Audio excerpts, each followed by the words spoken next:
Have you ever thought about just how many people you might be? Yeah, but like, what does that even mean though? What the fuck?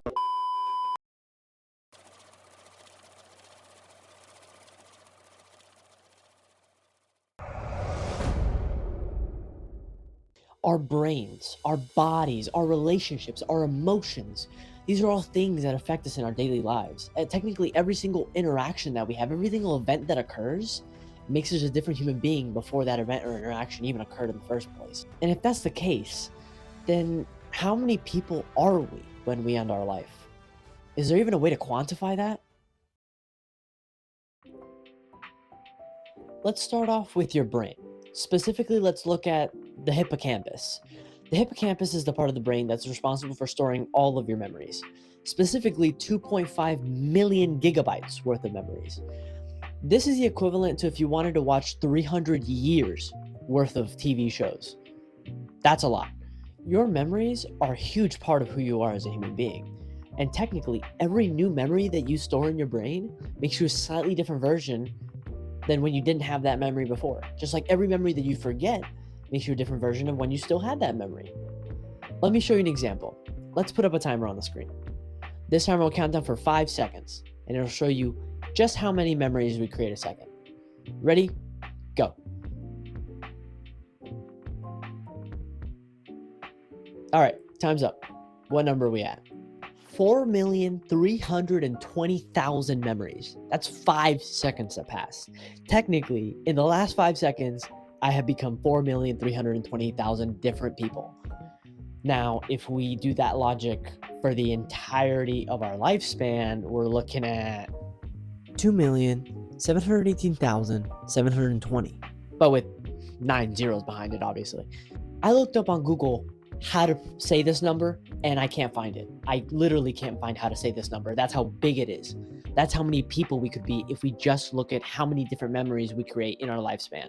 Now, I know that's a bit of an abstract example, so let me give you a slightly more concrete one. Let's talk about your body. Your body is made up of cells, billions and billions, maybe even trillions of cells.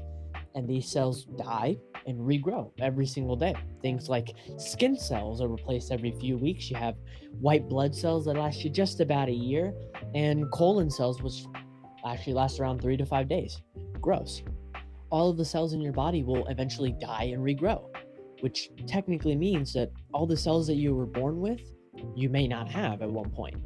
Specifically, around every 10 years, your body regenerates a whole new set of cells. That means every single cell in your body, after 10 years, is no longer the same cell that you had when you were born. And then every 10 years after that, and every 10 years after that. So for a lifespan of around 76 years for a human, you're looking at around 7.5 bodies that you're going through. But what about other people in your life? I mean, did you really think we were going to talk about you the entire time? Can we talk about me? Bro, new versions of you don't just stop existing outside of your own brain and body. They exist in other people too. They exist in how other people feel about you, how they judge you, just what they think of you when they interact with you.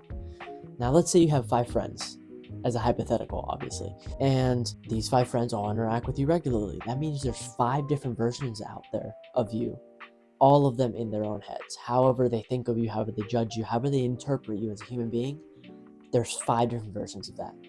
And that's just your friends. You're not even thinking about the cashiers you saw at the supermarket today, or the drive-through worker at McDonald's, or the 5 people you walked by on the sidewalk today. Every single person that even looks at you, thinks about you for just one moment, says anything to you, feels an emotion because of you, that's another version of you that exists out there in the world. And it's actually estimated that you end up seeing or interacting with about 80,000 people in your lifetime. That's a lot of people. And that's if you're just inside your country. If you go outside of your country, if you travel the world, that number can triple easily. What about this one? Have you ever taken a picture of yourself? Maybe a video? Well, every single one of those can count as another version of you. It's taking a still image or still video out of a piece of your life, and it's making it permanent. Somewhere where you can always find it, always look back on it, and see it again sometime. Even any picture that you take with your friends, any picture that you don't know you're in, that maybe you're in the background of a photo of, that still counts. That's still you.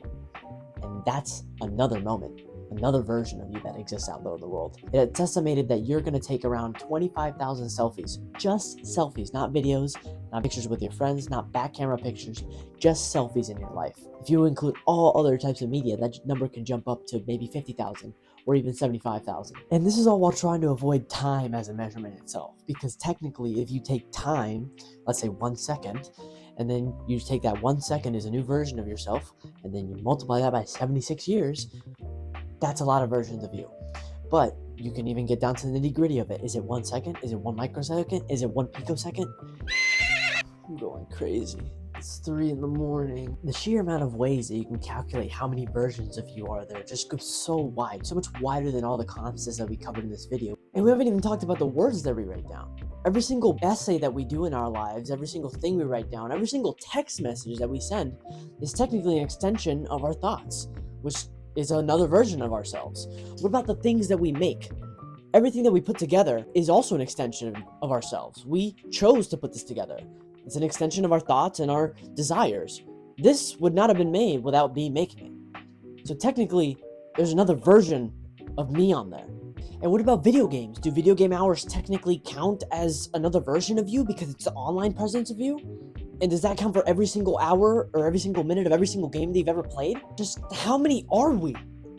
Maybe you'll find out one day. Thanks for